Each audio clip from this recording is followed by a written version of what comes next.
Gentlemen, welcome back to the Tiege Hanley Starting a Business, Building a Brand vlog. This one, big number 324. So, last vlog, there was a question about real estate investing. I'm like, it's a lot to talk about. I'm not really somebody who is technically qualified to discuss it, but you know what? I'm going to, because that's never stopped me before. No, I said, you know what? If you guys want to talk about real estate investing, because I know that it's popular, let's talk about it. And today, I'm actually, before we start talking about it, I'd actually like to take you around to the assets that I own, tell you how much I paid for them, how much I invested into them, and what the sort of strategy behind making money off of them is. And I don't know, is that a cool place to start? If it is, gentlemen, why don't you drop me one of those?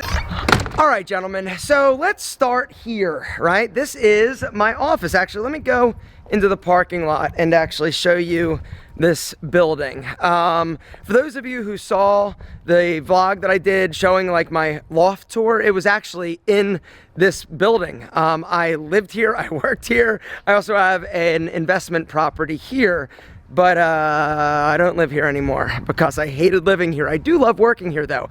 Anyway, the story goes like this. I was running one day. I love running in Marietta, and I ran down this one street. I was like, wait a second, what is that big building? And the building was actually this, right? Ooh, sexy. This is an old sock factory. It was built in 1911, and when I saw it, I was like, oh my God, I love it. I love old historic buildings. And so I didn't understand or know kind of like how it worked in terms of whether or not it was residential or commercial, but I did know that there were 4 commercial units. There are 2 over there on that side, and then there were 2 units up there, all right? Anyway, these right there are residential. The one that I used to live in was right over there, number 6. So I run up to the window, I peek in here, I peek in the other one, and I leave. And I thought to myself, someday I am going to be in that building, right? It was kind of like The Secret. You put it out there in the universe. Well, as luck would have it, a few months later, I'm running, and I actually saw a sign in the yard saying that one of these was for sale. It was simultaneously the same time that I was thinking about moving Pete and Pedro out of my bedroom in my house. And so I saw it, I was like, wow, this is pretty interesting. So I saw the for sale sign, and I called him up. I'm like, I wonder what it's gonna be, right? It was $320,000. Actually, they were asking more than that, but long story short, it's $320,000. It's 1,800 square feet, and it's got a bunch of offices, and you guys have all seen my office tour before, and I probably cried in that video because it was a very emotional thing, because this was the first thing that I ever bought. Now, in order for me to buy this, I needed to get a loan, because at the time I didn't have enough money, and so, because that's why you needed to get a loan, right? And so I went to this banker, I got approved. Long story short, I ended up having to come up with, I believe it was like 30% down, and then they finance the rest. Now, the interesting thing with a commercial loan is that it's only 5 years, and so you would have to refinance it. And so I was like, yo, I'm gonna pay this down. And so all my extra money, I whacked it down. I paid it down. While I was doing that, this unit here, which is much bigger, it's actually 4,000 square feet, was bank owned. It was foreclosed on. And because the asset was bank owned, it was actually like really, the price was great. $310,000 I bought that one for. 4,000 square feet, 1,800 square feet. So obviously it was good. Now, when I went in, I removed some walls. I spent about $30,000 upgrading it, but all in, I'm at like $350,000. So I fix it up, and then I decide to see if I can lease it out. And it was on the market for, I think, like a month, and a wealth management company was like, hey, let's do this.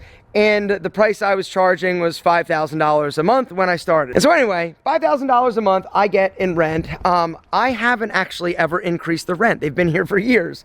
And it's just because it's not really where I make my money. Now, that thing, in terms of appraisal, $750,000. So in terms of a good investment, definitely a good investment. It's also paid off. And so I'm cash flowing, because they're paying me $5,000 a month, about $60,000. Well, the way that I think about it, that $60,000 that I'm getting there pays my property taxes for all of my assets, plus a little bit more. And so that one unit is pretty amazing. So after I bought the rental unit, I was like, man, I really love Marietta.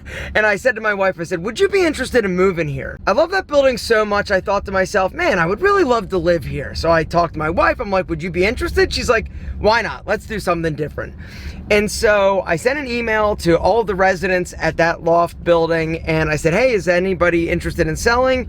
this one woman's like, yep, I am. And so that next day I went, I toured it. We agreed on a price. I believe it was, I think like $375, somewhere around there. And ended up buying the place. I put like $40,000 into it. I renovated the bathrooms. I gutted both bathrooms. I had a really like cool bathroom. And we lived there for one day. And my wife was crying. I was not happy. We knew that we were not like loft living people. It's like, oh my gosh, what do we do? We went from this like, you know, single family home, really nice area, you know, nice house.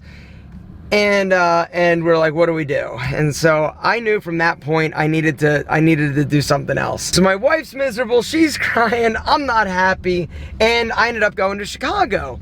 Well, it was the first time I actually went to Chicago for Tiege Hanley, and I went to Kelly's house, Kelly Thornton's house. And I remember it like it was yesterday. I was sitting there taking a pee in his powder room, looking around, being like, man, this is really nice. I love living in this area, but I don't necessarily want to live in like another house that has quirks and weirdness. I want to build a house. I never built a house. It's time, right? And so I started running around Marietta and looking. I was looking for lots.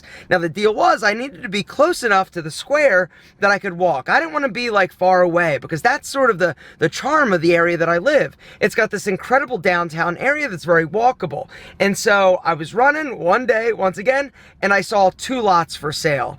And I made a call. I called the guy, said, hey, how much for this lot? He said 100, and actually he said 210,000. And I offered him 190, and I bought the lot. So I buy the lot. Now it's time to find an architect and actually design a house. The only thing I really knew is that I wanted kind of like a master on Main. I knew I wanted a little office. I didn't at the time want a dining room. And so we found an architect, we designed the house, and then I found a builder. And the whole process from the time that I actually like bought the lot to moving in was about 18 months. So in terms of my budget, this was one of the things that I just didn't know, right? I talked to the architect. I'm like, well, how much, you know, is it? How much does it cost? What should I expect? And he gave me different price ranges. And so I had the plans basically sent to a bank to get approved for a construction loan. And the way that construction loans work is they will generally lend you a percentage of the total cost. They want you to have skin in the game. And so my construction loan was essentially $650,000. I wanted to only spend $750,000. And so I was gonna come out of my pocket $100,000. Well, that number got crazy really fast. And that's one of the things that you should know and understand if you are looking to build a custom house, is that they generally do cost more than you expect. One of the things that I did that was a mistake was not build a garage. Instead, I did this like carport thing, right? I was like, oh, it's gonna be cool, right? I'm gonna have a carport, because at the loft I didn't have anything. And so anything was better than nothing. But it was a tactical error, because apparently I've got lots of cats that live in this area. And so I'll get my car nice and washed, and then what happens exactly? Next morning, paw prints everywhere. So anyway, this is the back of my house, right? Sort of cool. Little breezeway, walking, connecting, yeah. Little yard, some garden boxes in the back. And I've got trees everywhere to block my neighbors, because the street behind me, not exactly amazing in terms of the houses. Down here, kind of cool, right? Little outdoor patio. We went a little crazy with lights, but it's a great house and we've absolutely loved it. But basically, I knew from the time that we moved in, I wanted to do it again. I really enjoyed the process. And so 2 months after we moved in, there was a lot for sale that I had seen when I was running, and it was a bigger lot. Like this lot right now that I'm on is about 0.47 acres. The lot that I saw was an acre, right? And it was in a great location. It was still walkable. And I'm like, maybe I should call about it. So I was like, maybe I should just call to see, right? And so I call, the guy's like, it's $340,000. And I tell my wife, I'm like, I want to buy that lot. She's like, don't buy the lot, stupid. I'm like, but what if we want to build another house? I actually knew that I wanted to build another house. She's like, I'm never moving again. I'm like, well, what if we do? What if we hang on to it? We could always sell it. And she's like, all right, that's fine, because I didn't want somebody else to get it, honestly. And so I bought the lot. And from that point, I started thinking about the next house that I wanted to build. And so we've been in this house now for about 3 years, and it's been amazing. We really love the house. It's a great house, but there are things we do different and things I would like to upgrade and just change. I also would love a pool and some other things, which we will be doing in the next and new house. In terms of how much money I ended up investing in this house, total, all in, including the lot, probably close to like $1 million, because once you start doing the house building thing, right, the builder will be like, oh, do you want this railing or do you want the custom nice sexy railing? And I'm like, let's do the nice one.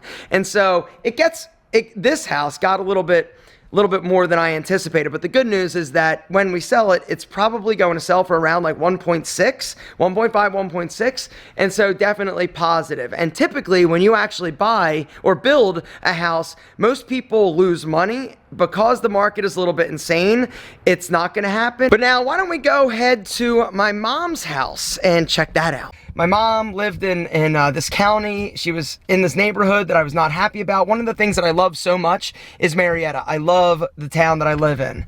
And so, it was one of those things where I was like, Mom, what if we could move you here? Would you be interested in moving here? Because my mom and my stepfather both work for my companies.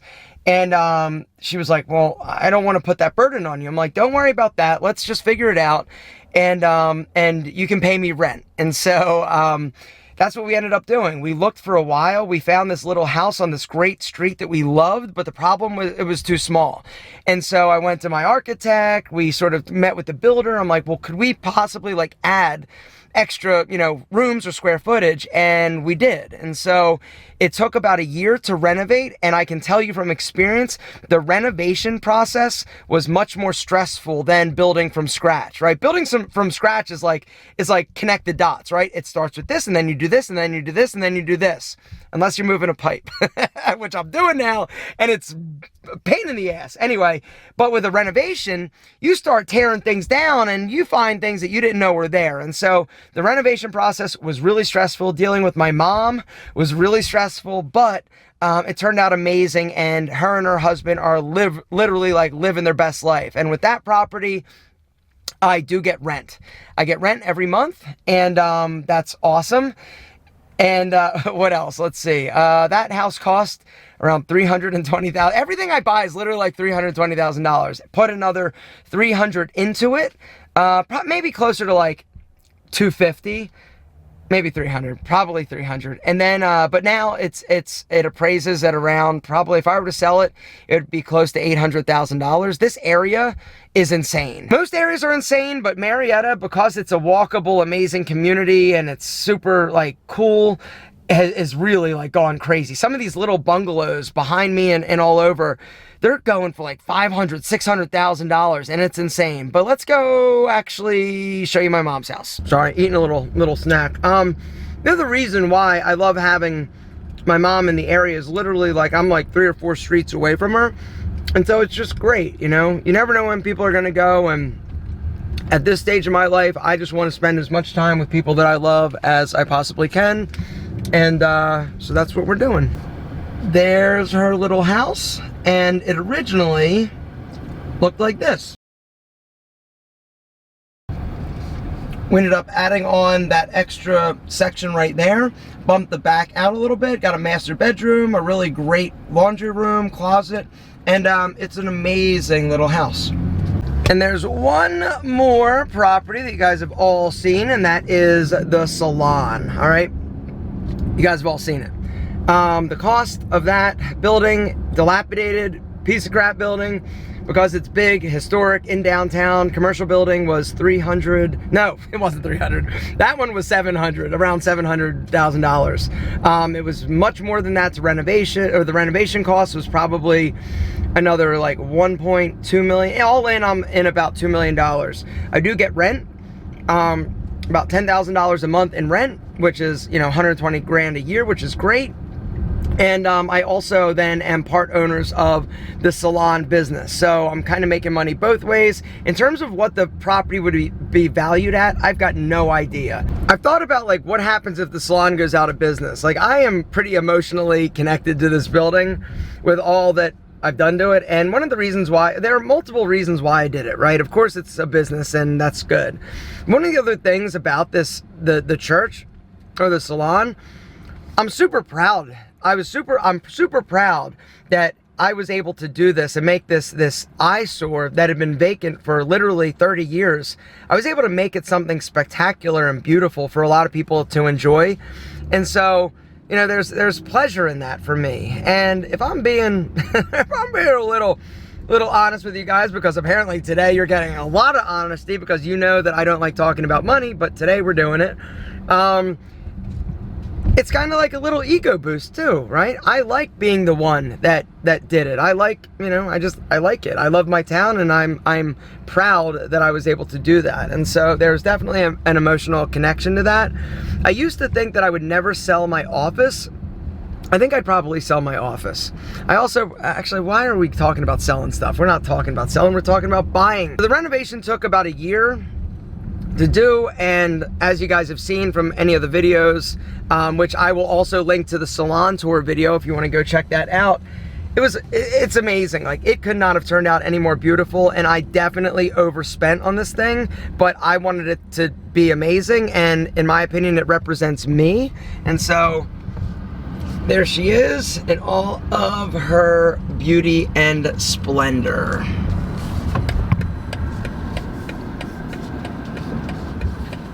So now, gentlemen, why don't we head back to the office, sit down, and talk a little bit more about real estate investing. If you've got a business question, down below, start it with business question and ask your question. Each week, we try to get to a few of them. This week, it's monopolized by me talking and a little show and tell, but I hope you guys enjoyed it. If you do, why don't you drop me one of these, because it's kind of fun running around and I never get to talk about this stuff because nobody cares.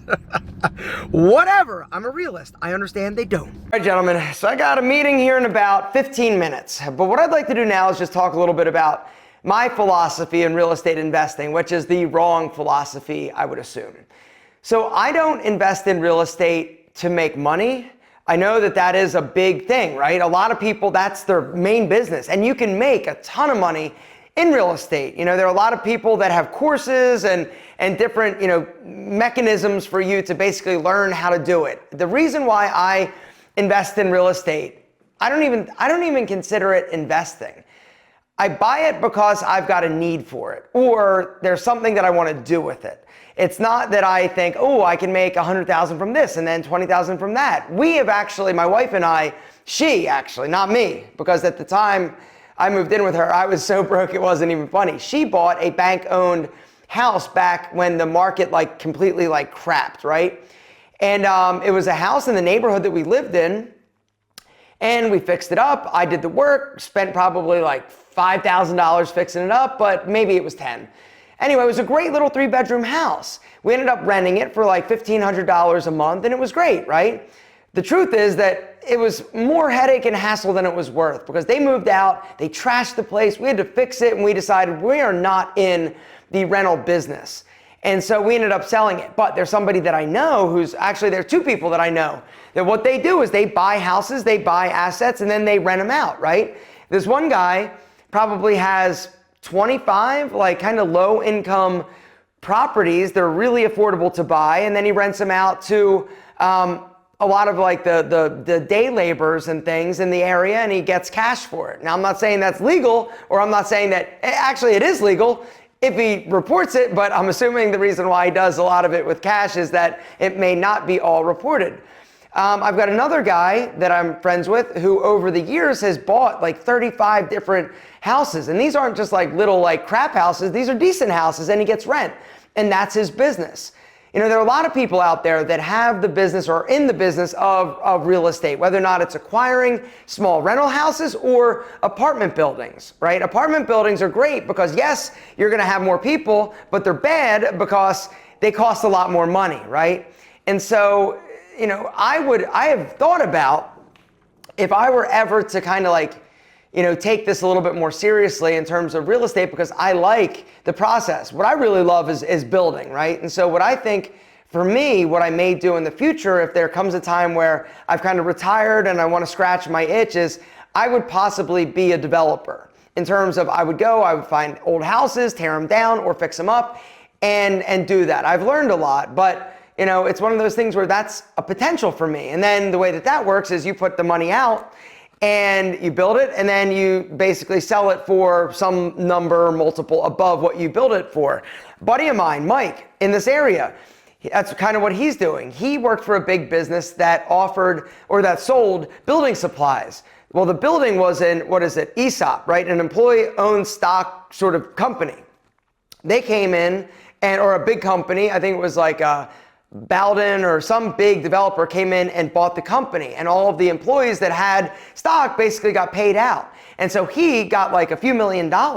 He's like, well, what do I do now? He doesn't really need to work, but he needed to do something. And so what he does is he builds houses one at a time, and they're spec houses. He'll find a lot, he'll buy it, and then he's got the connections enough to end up building a house. And like I said, building a house is not that complicated if you've got good subcontractors. It's about just following along, right? It's step by step by step.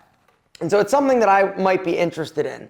If you are somebody that wants to get into real estate investing, what I would recommend is make sure you've got good credit. And if it's not good, get it good. Because in order for you to really get a loan, whether or not it's for an individual residence or a commercial unit, you're going to need good credit. You're also going to need to have some cash. But from what I understand, it's getting a lot easier now than it was a few years ago in order to get a loan for like a resident. Now, the problem is that when you say actually that it's a rental unit or an investment property, the things change. But if it's a primary residence for yourself, maybe that's a great place to start. A friend of mine, my insurance agent, just sent me a text and a picture of a house that he bought from his mother a few weeks ago. And it's a cute little bungalow in a great part of town. And he's like, dude, I'm killing it with Airbnb. I'm like, really? He's like, yeah, I'm not living in it. I'm just renting it out. It's an Airbnb. I'm making literally like $5,000 a month. I'm like, wow, that's pretty amazing. And so there are definitely a lot of different ways in order to make money from real estate. For me, I am doing it wrong. If you would ask any investor, you're wrong to tie up so much cash in your assets. Because for me, I've mentioned this before, I don't have debt on my properties. I've paid cash for everything.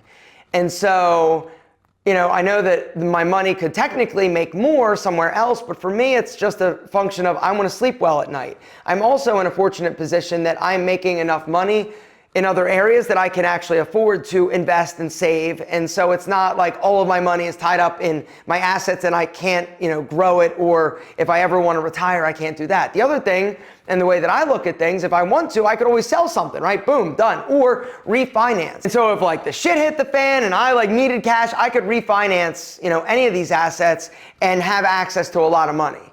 And so for me, it's more about just peace of mind, sleeping at night, well. And so far it's worked, but I don't do anything and I won't buy anything at this point unless I can afford to do it, because I hate debt. I hate all debt, even though people are like, oh, it's good debt. But people that get into real estate investing, they love debt, right? Because the good news is that banks will loan you money super affordably. And so why not use their money, buy an asset, then use more money, buy another asset. Like, you can really get into it and buy multiple assets if you've got good credit and you've got a good relationship with a bank. The downside is if these units sit empty or if the market tanks. And so for me, that's kind of what happened when the market crashed. Everybody was over leveraged. Everybody was borrowing. They had 100%, mortgage. They had ARMs. They had extra mortgages. They were totally underwater. And so, it's like time for me to go, gentlemen. I got a meeting. But yeah, real estate is one of the things that I love, and it also makes me feel close to my grandfather. Building does, because he was a builder, and he was like one of my big heroes, and he was my big hero. And so being involved in real estate, it makes sense to me. I love it, and it's something that's just comfortable, and it doesn't scare me. It literally scares me more to take $10,000 and put it in the stock market than it does to buy a building for $300,000. Like, for whatever reason, I don't know. It just I feel like I have control when I own something, but when I just give it to everybody else to be like, hey, hopefully you make me money, and I know that it's wrong. But, and I know that my strategy is 100% ass backwards, and it doesn't make any sense whatsoever. I am not the normal person. I am also not the normal real estate investment, or investor, totally opposite. I don't do it for money. I'm not doing it for the revenue. I'm doing it because I use these assets. All of my real estate investing is assets that I either want to use personally or am using for a business. The one exception to that is the office next to my office that was bank owned, and I didn't want to have somebody else buy it and regret not buying it, and so I grabbed it. Now, when they move out, I'm not even going to try and rent it. I'm probably going to sell it and just cash out, right? I have a ton of positive equity. It's gone up in value so much that I'll probably just cash out. And I know that investors be like, wait a second, what are you talking about? You can cash flow like $5,000 or $6,000 a month. I get it. I'm not the norm. I'm also kind of not that smart, gentlemen, but you hopefully are. Hopefully you enjoyed this video. If you did, guys, make sure to drop me one of these. I will list the Salon tour along with my recent home tour. And I'll probably throw in my loft tour just to check things out. You want to end my office tour? You want all the tours? I'm going to give them to you. They're going to be down below. Gentlemen, thank you so much for hanging out with me. If you have a business question, start it with business question and ask it. Next week, I promise to get to some of yours. Thank you for everything. And at Tiege, Hanley, remember, we love you more than our double monkstrap shoes.